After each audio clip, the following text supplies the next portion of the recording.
할렐루야. 네, 날씨가 많이 무덥고 또 우리가 지칠 수 있는 이런 환경인 것 같습니다. 조금만 더 힘내시면 이제 곧 선선한 날씨가 되어질 것 같습니다. 이 시간도 주님의 은혜가 함께하기를 바랍니다. 요즘에 코로나 환자들이 많이 생긴다고 그래요. 우리 교회에도 코로나 환자들이 좀 있는 것 같습니다. 여러분도 우리가 많이 또 이 부분에 있어서 느슨해졌는데 조금 주의하시고 또 청결하게 손도 잘 씻으시고 아니면 소독제를 사용하시기를 바랍니다. 건강을 잘 관리하셔서 또 건강한 삶을 살아가시기를 바랍니다. 사람이 세상을 살다가 보면은 어느 누구든지 마찬가지죠. 다 크고 작은 위기를 만나게 되고 이미 그런 위기를 많이 넘겨오면서 오늘에 이르기도 한 것이 아니겠습니까? 성경을 보면 성경의 위대한 인물들도 위기를 만났었던 것들을 알 수가 있어요. 그거는 나라의 문제도 그러고 어떤 개인의 문제 혹은 가문의 문제도 그런 일들이 성경 속에 나오고 있는 것을 봅니다. 근데 중요한 거는 이 믿음의 선진들이 위기 앞에서 어떻게 했었느냐, 그리고 그들이 맞이한 결과는 뭐냐라고 할 때 하나님의 은혜로 그 위기를 은혜롭게 이겨내고 하나님의 복을 받게 되었다고 하는 것이 성경 속에 나오는 위인들에게서 보여주는 내용들이죠. 위기를 신앙으로 극복을 하면 하나님이 쓰시는 하나님의 일꾼이 되더라라는 것이 성경의 교훈입니다. 근데 위기가 왔을 때 신앙으로 그 위기를 이겨내지 못하고 인간적인 방법을 동원하다가 보면 결국은 그 사람은 실패자가 된다고 하는 것이 성경의 교훈인 것이죠. 오늘 말씀도 이 히브리 민족이 애굽에서 430년 만에 출애굽을 했어요. 그들의 노력과 그들의 힘 가지고는 바로의 그 세력 앞에서 절대로 탈출할 수가 없어요. 하나님이 절대적인 능력으로 이 백성들에게 길을 열어주신 거지요. 10가지 재앙이 애굽 바로의 가정에서부터 그 애굽 사람들 모두에게 임하게 되지요. 그런 재앙을 만난 이 애굽 사람들이 이스라엘 백성들, 이 히브리 민족을 그냥 쫓아내듯이 너희들 빨리 안 가면 우리가 다 멸망하고 죽겠다. 빨리 가라, 빨리 가라 해서 쫓아내듯 그렇게 해서 출애굽이 됩니다. 그 놀라운 능력 속에 그런 경험을 가지고 애굽을 나와서 이제 가나안으로 가는 거지요. 목적지는 가나안입니다. 가나안을 향하여 가게 되는데, 근데 그것도 잠시뿐 곧 절망 앞에 이르게 됩니다. 우리가 잘 아는 것처럼 오늘 말씀이 이 14장부터 그런 내용이 시작이 되고 일부분만 읽었습니다마는 그 전체적인 내용을 오늘 설교를 하려고 하는데요. 홍해 앞에 이르게 됐다는 거예요. 홍해 바다 앞에 이르게 됐어요.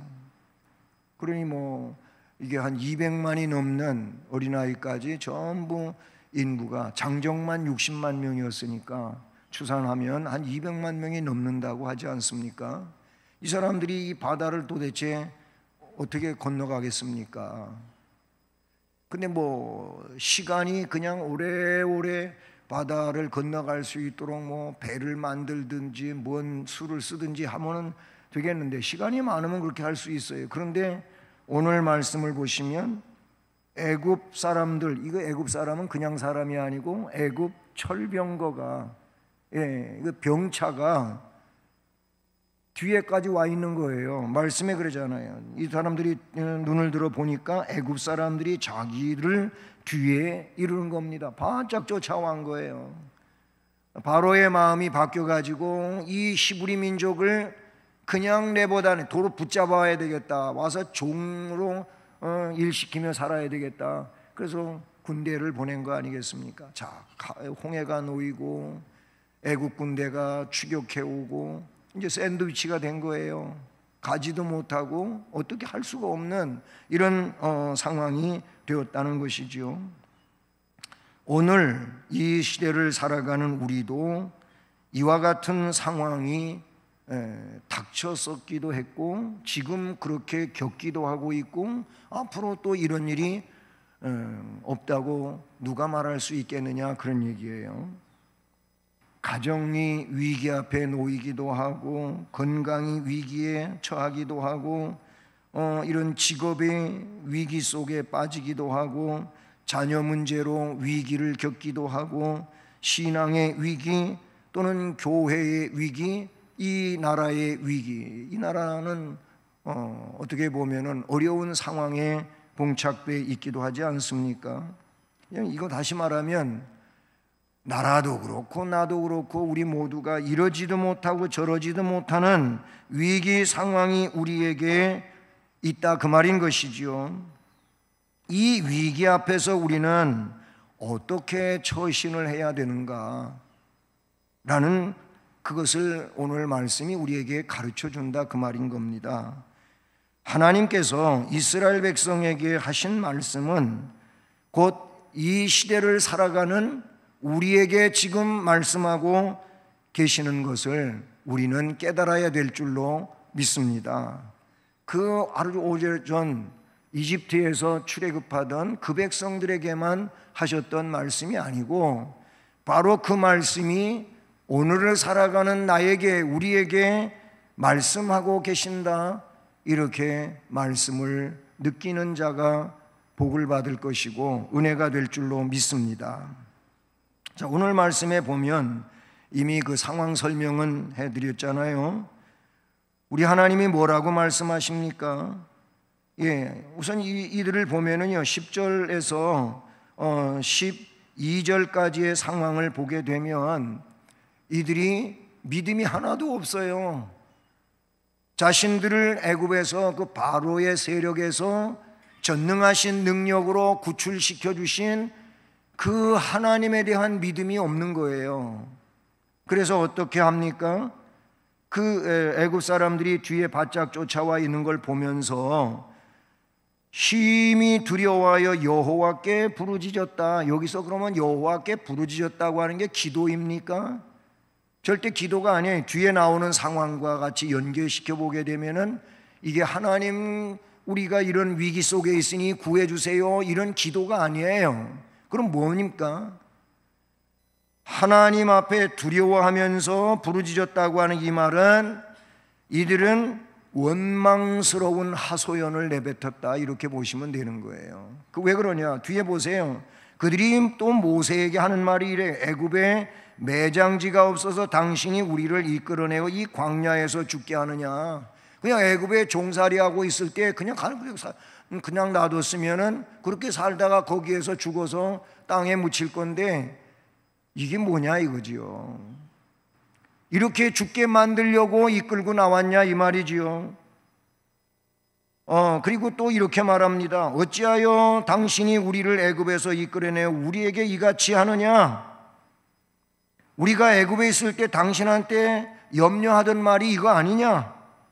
이르기를 우리를 내버려 두라, 우리가 애굽 사람을 섬길 것이라 하지 아니하더냐? 애굽 사람을 섬기는 것이 광야에서 죽는 것보다 낫다고 그때 그랬는데 굳이 우리를 이끌어내 가지고 여기 와서 이렇게 이러지도 못하고 저러지 못하고 애굽 군대한테 다시 죽게 하거나 붙잡혀 가게 만드느냐, 이런 얘기가 되는 것이죠. 자, 그와 같을 때 여기서 이게 아주 굉장히 중요한 거예요. 13절에 모세가 백성에게 이르되 너희는 두려워하지 말고 가만히 서서 여호와께서 오늘 너희를 위하여 행하시는 구원을 보라. 지도자 모세, 이는 이미 미디안 광야에서 호렙산 불꽃을 보며, 가시덤불에 붙은 불꽃을 보며 거기에서 전능하신 자존자 하나님을 만났었잖아요. 스스로 존재하시는 하나님을 만났었잖아요. 그때 그 하나님이 자신을, 이 백성을 이끌어내는 지도자로 삼으시겠다고 할 때 자기는 거절했었어요. 저같이 부족한 자가 애굽에 가면 옛날 살인자로 도망쳐 나온 사람인데 자기 붙잡히면 죽습니다. 뭐 이런 내용을 가지고 자기는 못합니다, 부족합니다, 안 됩니다, 거절하던 사람이에요. 그런데 그때 하나님이 어떤 분이신지를 그는 자기 눈으로, 자기 몸으로 똑똑히 경험을 했었어요. 그래서 그는 하나님 앞에 두 손 들고 하나님 뜻대로 하겠습니다 해서 이 미디안에서 애굽으로 되돌아갔었잖아요. 그래서 지도자가 됐어요.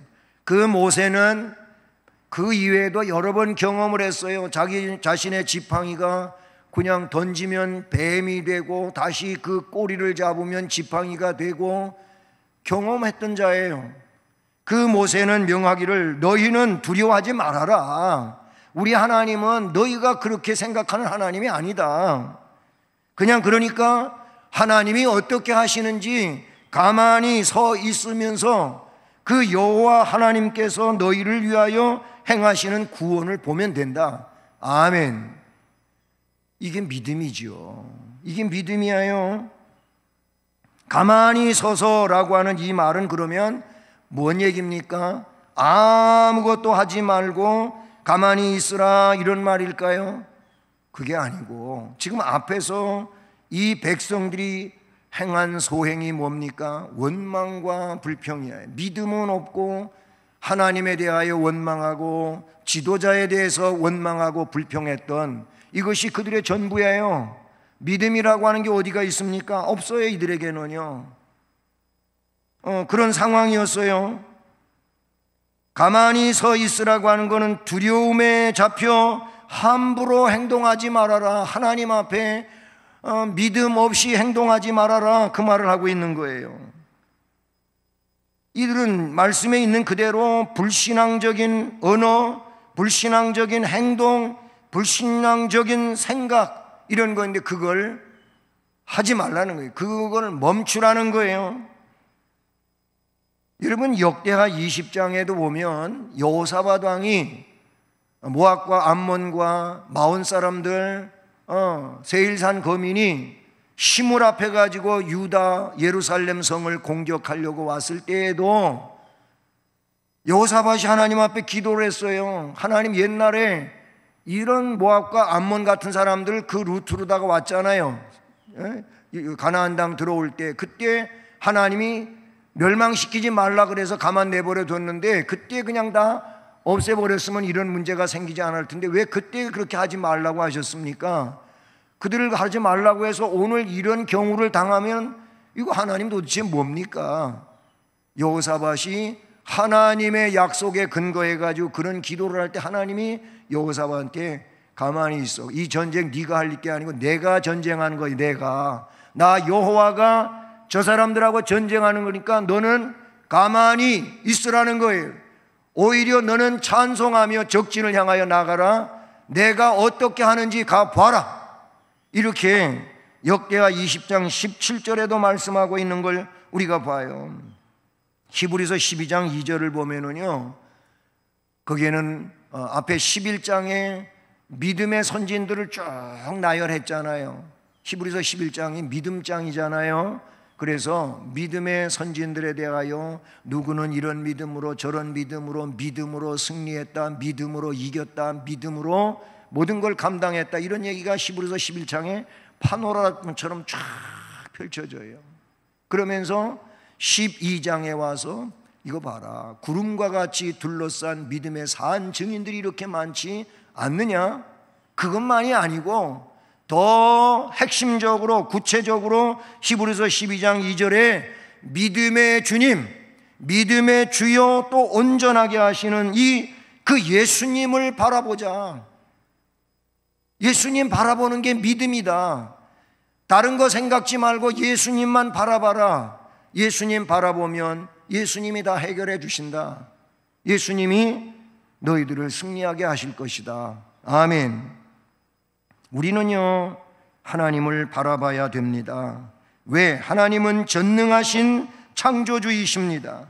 나를 사랑하셔서 영원토록 나와 함께 하시겠다고 약속하신 하나님이십니다. 그 하나님은 약속을 변개하지 않는 신실하신 하나님이십니다. 그 하나님께서 뭐라고 말합니까? 두려워하지 말고 그 하나님이 함께 하시며 일하신다고 본문에 말씀하고 있습니다. 하나님이 일하십니다. 요즘에 주일 오후에 우리 찬양단들이 찬양을 여러 개 선곡을 하는데 그 중에 여러 개가 있는데 하나님이 일하신다, 하나님이 일하신다는 찬양을 요즘에 많이 불렀어요.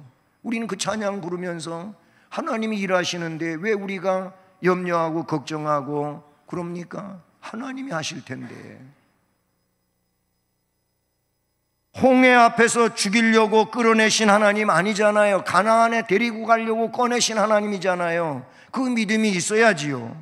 위기 앞에서 두려워하는 이유는 하나님을 알지 못해서 그럴 수도 있고 아니면 하나님을 믿지를 못해서 그런다고 볼 수밖에 없는 것입니다. 때문에 하나님을 알도록 우리는 힘을 써야 됩니다. 우리가 믿는 하나님, 우리가 사랑하는 그 하나님이 우리를 지금도 지켜주시고 인도하시고 역사하신다고 하는 것을 깨달아야 될 줄로 믿습니다. 그러니 우리는 우리 생각 가지고 말을 함부로 내뱉어도 안 되고 행동해도 안 돼요. 하나님을 우리는 믿잖아요. 하나님을 믿는다면 하나님이 알아서 하실 줄로 믿습니다.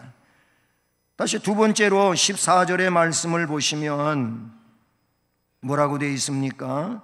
여호와께서 너희를 위하여 싸우실 거다. 아멘. 그러니 너희는 가만히 있을지니라. 앞에 말씀에서도 너희들은 두려워하지 말고 가만히 서 있으면서 하나님이 너희를 구원하신 걸 보라. 14절은 너희는 가만히 있을지니라 여기도 말씀하고 있는 거예요. 가만히 있으라는 건 앞에도 설명했지만 아무것도 하지 말고 그냥 있으라는 그런 의미가 아니고 하나님이 어떻게 하실지를 믿음으로 바라보라는 것이고 동시에 너희들 생각 가지고 믿음 없이 말하거나 행동하지 말아라, 이걸 말씀하고 있는 거지요. 그래요. 여호와께서 너희를 위하여 싸우시리니 너희는 가만히 있을지니라. 하나님의 명령대로 모세는 지팡이를 들고 손을 바다 위로 내밀었습니다. 신기한 일이 일어났습니다. 바다가 지금 모세 앞에서부터 쫙 갈라진 게 아니고 이상하게 저 반대쪽에서부터 바다가 갈라져 일로 온 거예요. 모세 앞에까지 온 거예요. 성경은 그렇게 기록하고 있다는 사실이지요. 오늘 본문으로 읽은 이후에 15절을 보면 너는 어찌하여 내게 부르짖느냐? 모세가 부르짖었었거든요. 이스라엘 자손에게 명령하여 앞으로 나가게 하고 지팡이를 들고 손을 바다 위로 내밀어 그것이 갈라지게 하라. 이스라엘 자손이 바다 가운데서 마른 땅으로 행하리라. 21절에 보면 모세가 바다 위로 손을 내미니까 여호와께서 큰 동풍이 밤새도록 바닷물을 물러가게 하시니 물이 갈라져 바다가 마른 땅이 되었다. 아멘. 그래서 그 바닷길로 이 200만이 넘는 이스라엘 백성들이 걸어간 거예요. 걸어서 건너간 거예요. 여러분, 하나님은 모세를 기적의 도구로 쓰셨습니다. 여기서 중요한 것은 모세가 행한 것처럼 너희는 가만히 있을지니라입니다.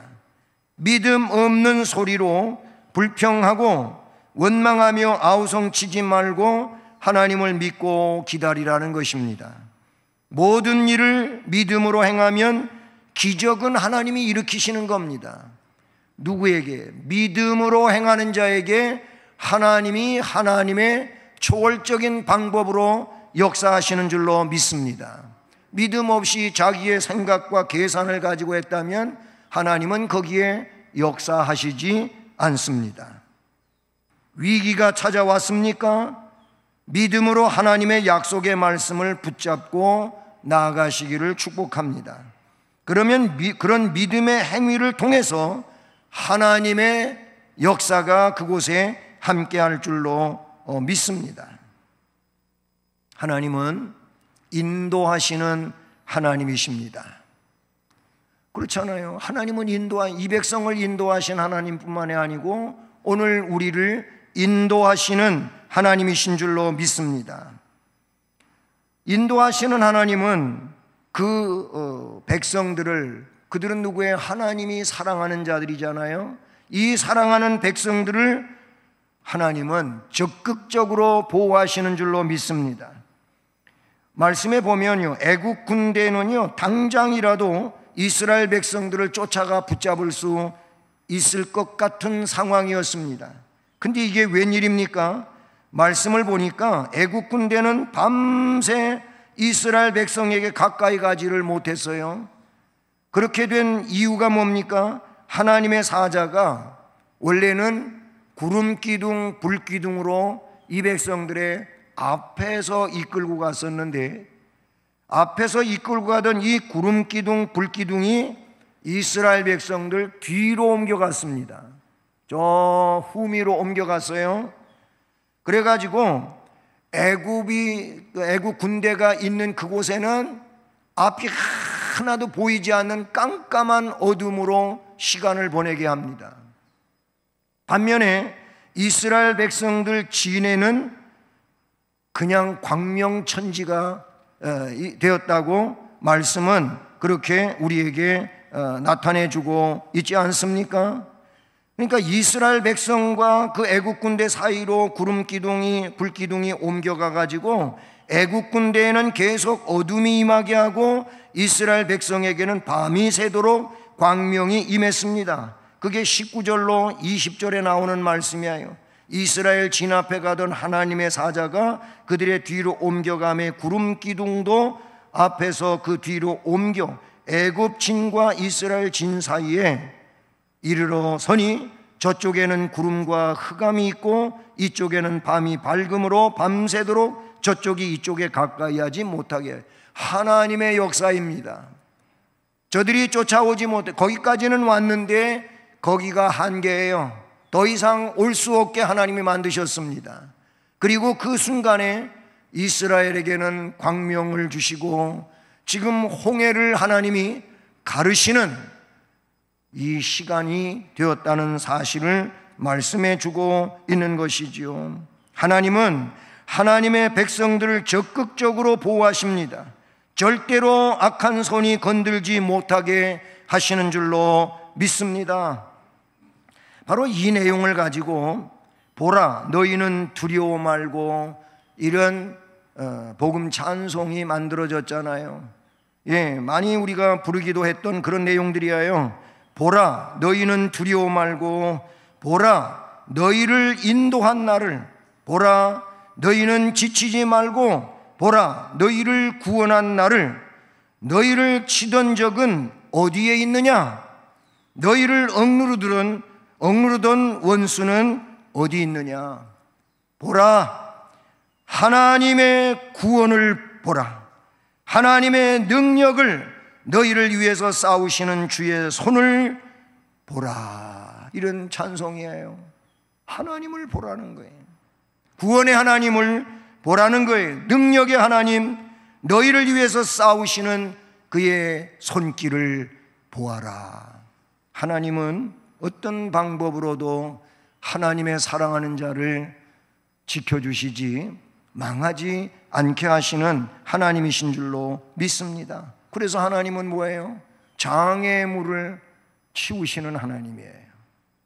장애물을 치우시는 하나님, 그 장애물을 치우시고 길을 만들어 주시는 하나님이신 것이지요. 그게 21절이에요. 말씀을 보면 모세는 믿음으로 순종하여 바다에 손을 내밀었고 내민 결과 하나님께서 바다를 가르시고 그 바다를 마른 땅으로 만드셨습니다. 아무도 상상할 수 없는 일이 일어난 것입니다. 이것이 바로 하나님이 일하시는 방식이죠. 하나님의 일하심은 어떻게 우리의 상식과 방법을 초월하여 예측하기 불가능할 때가 많이 있다는 것입니다. 이스라엘 백성들은 하나님께서 홍해바다를 가르시고 그 바다 밑바닥에 만들어주신 길을 마른 땅처럼 마치 육지처럼 걸어서 건너왔습니다. 그런데 이게 웬일입니까? 이스라엘은 한 명도 그 바닷물에 빠져서 죽거나 이런 사람 없었어요. 그런데 애국 군대가 그 바다 속에 들어왔을 때 하나님은 그 물을 합쳐버리셨습니다. 예? 이 바닷물을 완전히 남과 북의 물 도로 합쳐버렸어요. 합수돼 가지고 애국 군대는 그 바닷물 속에 다 빠져서 수몰돼 죽었다고 하는 것이 성경의 기록인 것이죠. 원수를 하나님께서 다 제거하셨다는 것이죠. 네, 성경학자들 홍해바다, 그 바다 밑에 마차바퀴 이런 것들이 있다고 하는 것을 잠수부들을 동원해서 그거를 조사하고 사진을 찍어서 책을 만들어낸 책이 있지 않습니까? 여러분, 하나님은 새벽에 일하신 하나님이에요. 오늘 말씀을 봐도 새벽에 일하신 하나님이심을 우리는 알 수가 있지요. 27절을 보세요. 모세가 곧 손을 바다 위로 내밀매 새벽이 되어 바다의 힘이 회복된지라. 이런 말씀이 나오고 있어요. 밤새 해서 새벽에 바다를 갈라놓으시고 그리고 애국 군대는 또 그 새벽에 바닷물에 숨을 대고 이런 일이 일어났음을 볼 수가 있는 것이죠. 새벽은요, 하나님이 일하시는 시간이에요. 물론 다른 시간도 하나님이 일하시지만 특별히 새벽은 성경에 보면 더 그래요. 대부분의 역사적 사건이 새벽에 일어났어요.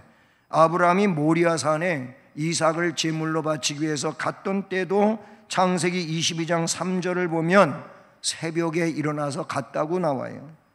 이스라엘이 여리고 성을 무너뜨린 시간도 여호수아서 6장 15절을 보면 새벽이었어요.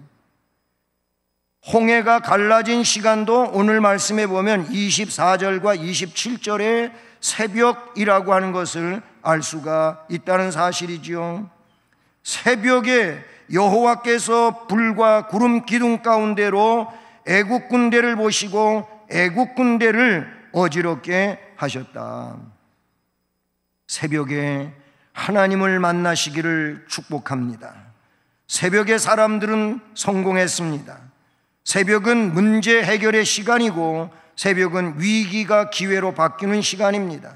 그래서 시편 46편 5절은 하나님이 그 성중에 계심에 성이 흔들리지 아니할 것이라 새벽에 하나님이 도우시리로다. 아멘.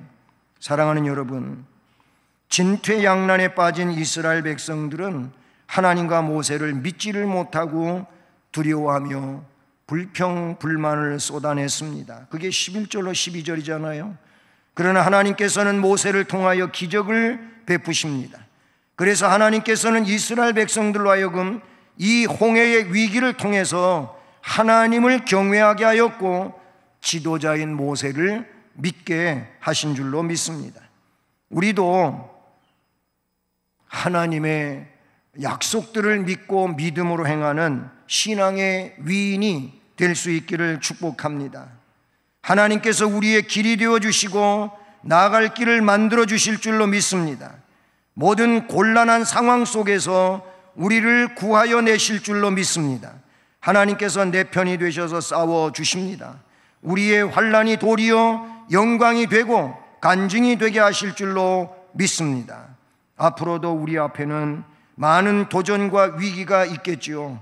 그러나 그 위기를 기회로 만드는 믿음의 사람들 되기를 바라고, 이런 믿음의 사람들로서 이 나라와 민족을 위해서 다시는 그 누구에게도 자유가 억압당하는 일이 없도록 우리는 자유를 고귀하게 여기고 지켜가는 하나님의 백성들이 되기를 주님 이름으로 축복합니다. 은혜로우신 하나님 아버지,